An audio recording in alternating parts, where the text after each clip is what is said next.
Hi കൂട്ടുകാർ, അസ്സലാമു അലൈക്കും വറഹ്മത്തുള്ളാഹി തആല വബറകാതുഹു. തജ്വീദുൽ ഖുർആനിൻ്റെ ഒരു മോഡൽ ചോദ്യപേപ്പറുമായിട്ടാണ് ഞാൻ ഇന്ന് വന്നിരിക്കുന്നത്. നമുക്ക് ചോദ്യത്തിലേക്ക് കടക്കാം. ബിസ്മില്ലാഹിർ റഹ്മാനിർ റഹീം. ആദ്യമായിട്ട് വന്നത് ഇവിടെ ചേരുംപടി ചേർക്കാനാണ്. ചേരുംപടി ചേർക്കാൻ ഇവിടെ വന്നത് എന്താണ്? നിങ്ങൾ അവസാനത്തെ പാഠമായ റസ്മുൽ ഉസ്മാനിയെക്കുറിച്ച് വന്ന പാഠത്തിൽ നിന്നാണ് വന്നത്. നന്നായി മനസ്സിലാക്കി പഠിക്കുക. ഇതുപോലെ വന്നാൽ നിങ്ങൾ എഴുതാൻ കഴിയുന്ന രീതിയിൽ മനസ്സിലാക്കുക. ഫസ്റ്റ് വന്നത് ഒരക്ഷരത്തെ ഒഴിവാക്കുക എന്ന് പറഞ്ഞാൽ ഹദഫ്, അക്ഷരങ്ങൾ ഒഴിവാക്കൽ. അപ്പോൾ അതിനിവിടെ ഉദാഹരണത്തിൽ വന്നത് യാ നൂഹ് എന്ന ഡി എന്ന ഓപ്ഷനാണ് നമ്മളവിടെ എഴുതി കൊടുക്കേണ്ടത്. യാ നൂഹ് എന്നതിൽ യാ എന്ന് നീട്ടുന്ന യാനാണ്ട് ഒഴിവാക്കി അലിഫിനെ, എന്നിട്ട് അവിടെ ചെറിയ അലിഫ് എഴുതി കൊടുത്ത് യാനു. അടുത്തത് എന്താണ്? രണ്ടാമത്തത് ഒരക്ഷരത്തെ കൂടുതലാക്കണം. കൂടുതലാക്കുന്നത് എന്താണ്? സിയാദയാണ്. അപ്പം അതിൻ്റെ സിയാദിൻ്റെ ഓപ്ഷൻ ഏതാ വന്നത്? ല അദ്ബഹന്ന. അക്ഷരത്തെ കൂടുതൽ, എഴുത്തിൽ കാണാത്ത അക്ഷരങ്ങൾ ചില പദങ്ങൾ എഴുതും. ല അദ്ബഹന്ന അവിടെ ഉച്ചാരണത്തിലില്ല അലിഫ്, അദ്ബഹന്ന എന്നുള്ളിടത്ത്. അപ്പം അത് അക്ഷരത്തെ കൂടുതലാക്കലാണ്. അപ്പം അതിൻ്റെ ഓപ്ഷൻ ഇ എന്നത് നമുക്ക് അവിടെ എഴുതാം. അടുത്തത് പകരം മറ്റൊരക്ഷരം എഴുതൽ. സക്കാത്ത് എന്നതാണ് അവിടെ ഓപ്ഷൻ. അലിഫ് സൊയറയും വാവും വന്ന് നീട്ടാൻ സക്കാത്ത്. അപ്പം അത് മനസ്സിലാക്കുക. ഓപ്ഷൻ എ എന്നത് നമുക്കവിടെ എഴുതാം. അടുത്തത് എന്താണ്? നാലാമത്തത് പിരിച്ചെഴുതേണ്ടത് ചേർത്തി എഴുതി. എന്താണ് അവിടെ ഓപ്ഷൻ സി, ലിക്കൈല എന്നതാണ് അവിടെ ഓപ്ഷൻ സി, ലിക്കൈല. ലാമിനെ ചേർത്തി എഴുതി, പിരിച്ചെഴുതേണ്ടതിനെ ചേർത്തി എഴുതി. ലിക്കൈ കഴിഞ്ഞിട്ട് ലാം അലിഫ് അതിലേക്ക് ചേർത്ത് എഴുതി. അടുത്തതാ ചേർത്ത് എഴുതേണ്ടതിനെ പിരിച്ചെഴുതി. ചേർത്ത് എഴുതേണ്ടതിനെ രണ്ടെണ്ണം ആക്കിയിട്ട് എഴുതി. അവിടെ ഇൽ യാസീൻ എന്ന സാധാരണ കിയാസിലെ എത്ത് ചേർത്ത് എഴുതിയിട്ടാണ്. ലാമും യാവും കൂടി ചേർത്ത് എഴുതിയാണ് വരിക. അതിനെ ഇൽ കഴിഞ്ഞ് രണ്ടാമത്തതായിട്ട് യാസീൻ എഴുതി. അപ്പം ചേർത്ത് എഴുതേണ്ടതിനെ രണ്ടായിട്ട് പിരിച്ചെഴുതി. അപ്പോൾ അത് മനസ്സിലാക്കുക. ഇതുപോലെ മറ്റുദാഹരണങ്ങളൊക്കെ വന്നാൽ മനസ്സിലാക്കാൻ കഴിയണം. നിങ്ങൾക്ക് പാഠഭാഗത്ത് വന്ന ഓപ്ഷൻ തന്നെയാണ് വരുള്ളൂ. അപ്പോൾ അതിൻ്റെ തദ്രിബാത്തിലൊക്കെ അത് വന്നതുണ്ട്. അതൊക്കെ നന്നായിട്ട് മനസ്സിലാക്കുക, എന്നിട്ട് പഠിക്കുക. അടുത്തത് എന്താ വരുന്നത്? പൂരിപ്പിക്കാനുള്ളതിൽ റായിന് തർക്കീക്ക് ചെയ്തതിന് ഡാഷ് രൂപങ്ങളുണ്ട്. റായിനെ തർക്കീക്ക് ചെയ്യുന്നതിന് 4 രൂപങ്ങളുണ്ട്. തർക്കീക്ക് ചെയ്യുന്നതിന് തഫീം ചെയ്യുന്നതിന് 5 സന്ദർഭങ്ങളും തർക്കീക്ക് ചെയ്യുന്നതിന് 4 സന്ദർഭങ്ങളും നമ്മൾ പാഠത്ത് പഠിച്ചിട്ടുണ്ട്. അടുത്തത് ഉൽ ലമീറിനെ ഡാഷ് അലിഫിൻ്റെ കതിർ നീട്ടണം. എത്ര അലിഫിൻ്റെ കതിറാണ്? ഉൽ ലമീറിനെ ഒരു അലിഫിൻ്റെ കതിർ നീട്ടിയാണ് ഓതേണ്ടത്. ഒരലിഫിൻ്റെ കതിർ, അതായത് ഉൽ ലമീറിൻ്റെ മുമ്പും ശേഷവും ഹർക്കത്തുണ്ടെങ്കിൽ ഉൽ ലമീറിനെ ഒരു അലിഫിൻ്റെ കതിർ നീട്ടി ഓതണം നമ്മൾ പഠിച്ചിട്ടുണ്ട്. മുസഫുകളിൽ കാണുന്ന യാഉ സൊയീറ, വാവു സൊയീറ എന്നീ ചിഹ്നങ്ങളാണ് അതിന് കൊടുക്കുന്നത്, മനസ്സിലാക്കുക. അടുത്ത മൂന്നാമത്തത് റസ്മുൽ ഉസ്മാനിക്ക് വിരുദ്ധമായി ഡാഷ് പാടില്ല. എന്താണ് പാടില്ലാത്തത്? ഖുർആൻ എഴുതാൻ പാടില്ല. റസ്മുൽ ഉസ്മാനിക്ക് വിരുദ്ധമായി ഖുർആൻ എഴുതാൻ പാടില്ല, മനസ്സിലാക്കുക. അടുത്ത ഫരിഹ എന്നതിൽ റായിനെ ഡാഷ് ചെയ്ത് ഓതണം. ഫരിഹ എന്നതിൽ റായിന് കസറാണ്. റായിന് കസറാവുമ്പോൾ എപ്പോഴും തർക്കീക്ക് ചെയ്യണം നമ്മൾ പഠിച്ച്. അപ്പോൾ ഫരിഹ എന്നതിൽ റായിനെ തർക്കീക്ക് ചെയ്താണ് ഓതേണ്ടത്. അടുത്തതാ തറുജു എന്നതിൽ ഐനിനും ഡാഷിനും തഹ്റുജു എന്നതിൽ ഐനും ഡാഷും കമരിയയായ ഹർഫുകളാണ്. അതിൽ വേറെ ഏതാണ് കമരിയായ അക്ഷരം വന്നത്?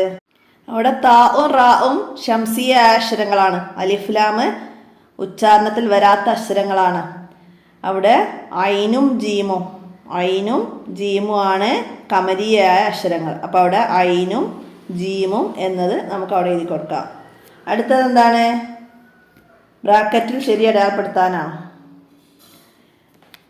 ഖുർആനിൻ്റെ ഭാഷ ഏതാണ്? അറബി എന്നത് നമുക്കവിടെ ശരി അടയാളപ്പെടുത്താം.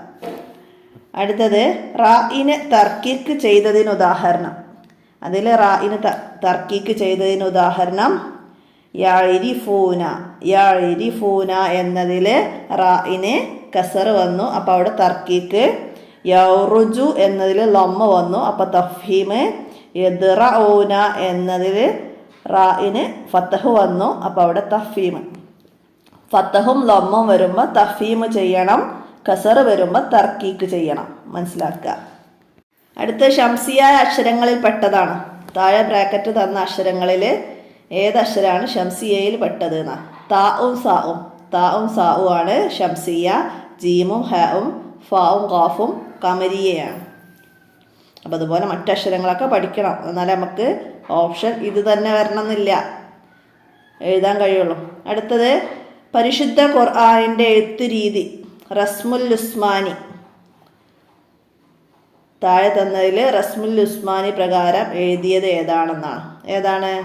അവിടെ യംഹുല്ലാഹി എന്ന അവസാനത്തെ ഓപ്ഷനാണ് റസ്മുൽ ഉസ്മാനി പ്രകാരം എഴുതിയത്. മനസ്സിലാക്കുക. അടുത്ത അഞ്ചാമത്തത് ഖുർആൻ അള്ളാഹുവിൻ്റെ കലാമാണ്.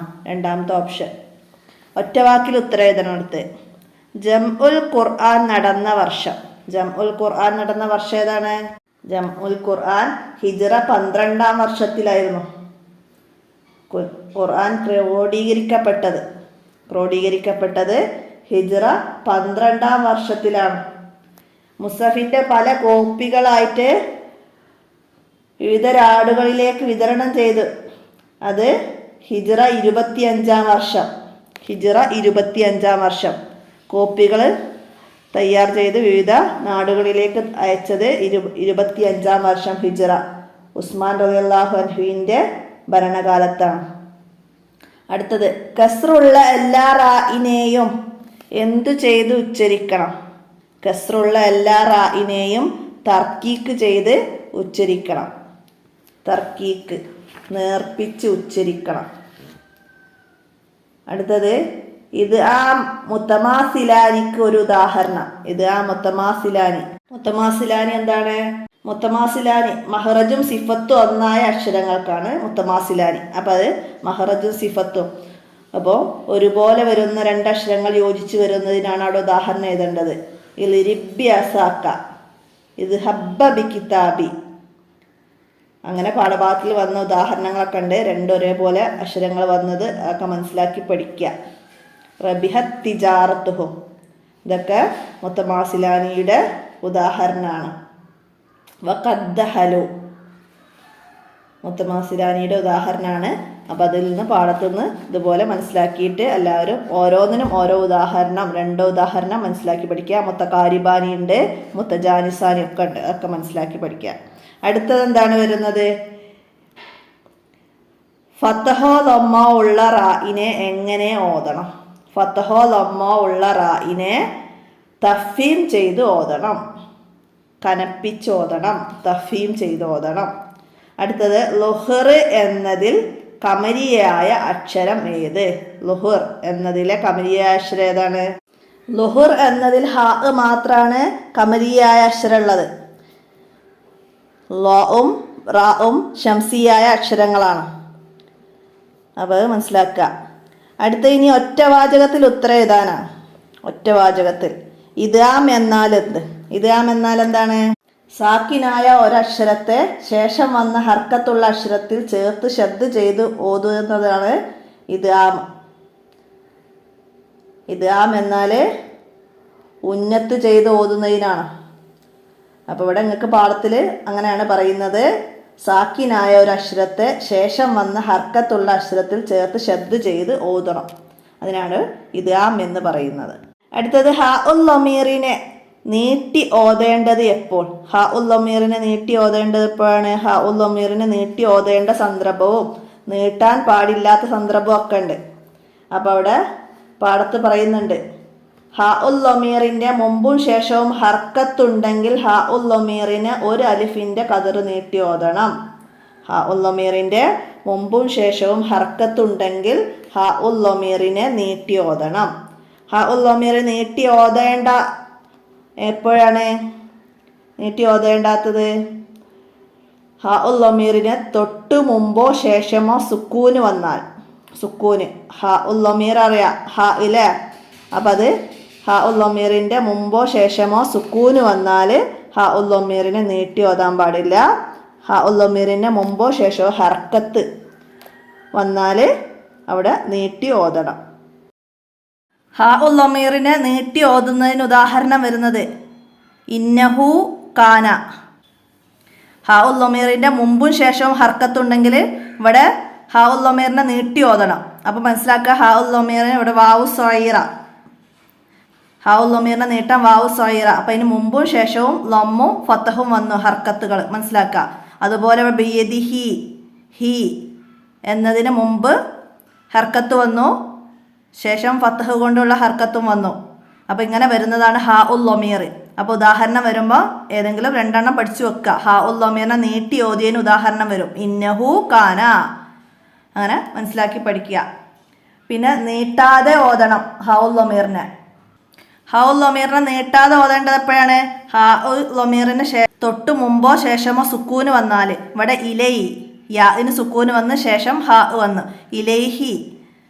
അപ്പോൾ ഇവിടെ ഇങ്ങനെ വരുമ്പോൾ നീട്ടരുത്, യാന് സുക്കൂന് വന്നു. അതുപോലെ നുഅമ്മിർഹു മുമ്പ് സുക്കൂന് വന്നു, മുമ്പോ ശേഷമോ സുക്കൂന് വന്നാൽ മതി. ഇവിടെ ഹു, ഇവിടെ വലഹുൽ ഹിൽ എന്ന് പറഞ്ഞാൽ ലാമിന് സുക്കൂന് വന്നു. ലഹുൽ ലഹുദ്ദീൻ. അപ്പോൾ ഇവിടെ സുക്കൂന് വരുന്നു. അപ്പോൾ അത് മനസ്സിലാക്കുക, നീട്ടാതെ ഓതിയതിന് ഉദാഹരണമാണ്.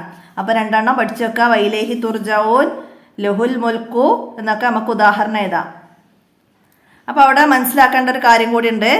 വനറാഹു കരീബ എന്നതിൽ ഹ ഉൽ ലമീറിനെ നീട്ടി ഓതണോ നീട്ടാതെ ഓതണോ എന്ന് ചോദിച്ചിട്ടാണെങ്കിൽ നമുക്ക് മനസ്സിലാക്കാൻ കഴിയണം. എന്താണ്?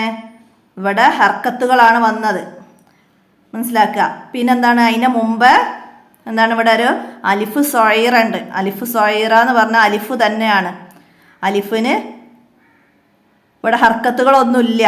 അപ്പോൾ അവിടെ നമ്മൾ സുക്കൂനാണ്. ഹർക്കത്തുകളൊന്നും ഇല്ലാത്ത അലിഫ് സുക്കൂനുള്ള അലിഫാണ്, സാക്കിനായ അലിഫ്.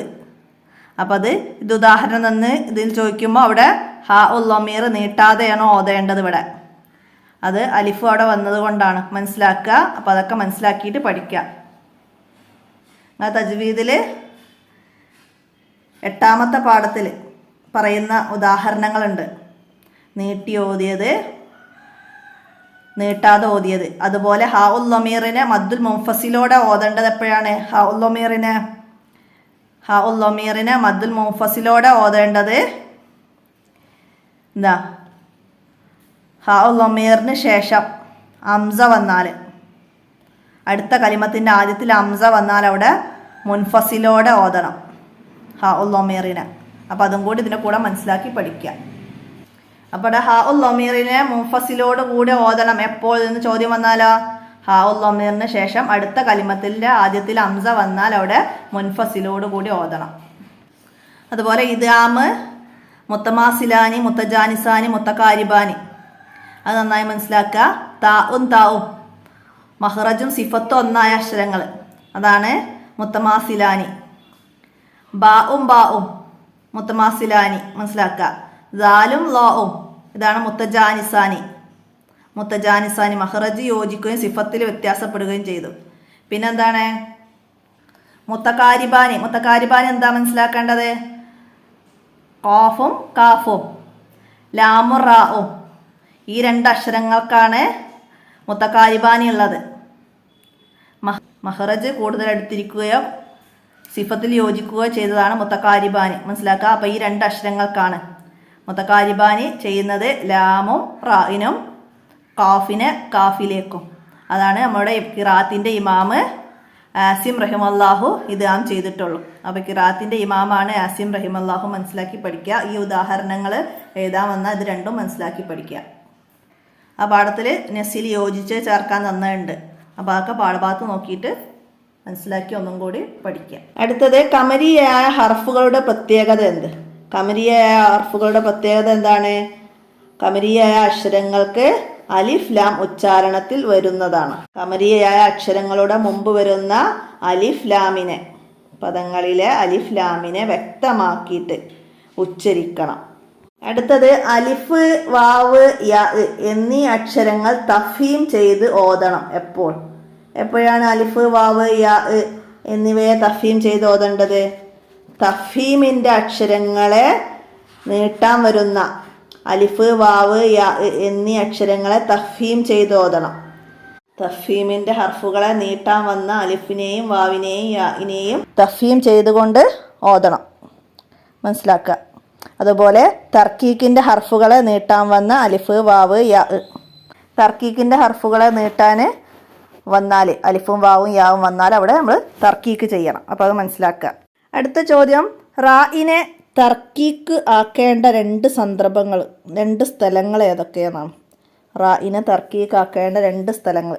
നമ്മൾ റായിനെ തർക്കീക്ക് ചെയ്യുന്ന 4 സ്ഥലങ്ങളെ കുറിച്ചിട്ട് പാഠത്ത് പഠിച്ചിട്ടുണ്ട്.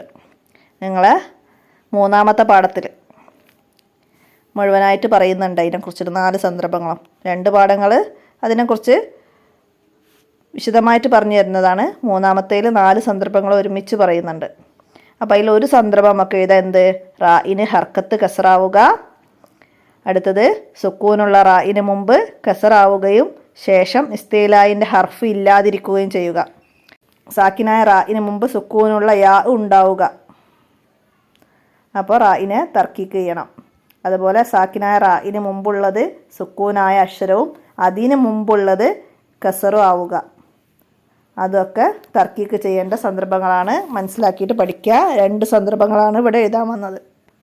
അടുത്ത ചോദ്യം, മദ്ദുൽ മുൻഫസിൽ എപ്പോഴാണ് ഉണ്ടാവുക? മദ്ദുൽ മുൻഫസിൽ എപ്പോഴാണ് ഉണ്ടാവുക? മദ്ദക്ഷരത്തിന് ശേഷം അടുത്ത കലിമത്തിൻ്റെ ആദ്യത്തിൽ ഹംസ വന്നാൽ ഉണ്ടാകുന്നതാണ് മദ്ദുൽ മുൻഫസിൽ. മദ്ദക്ഷരത്തിന് ശേഷം അടുത്ത കലിമത്തിൻ്റെ ആദ്യത്തിൽ ഹംസ വരുമ്പോഴുണ്ടാവുന്നതാണ് മദ്ദുൽ മുൻഫസിൽ.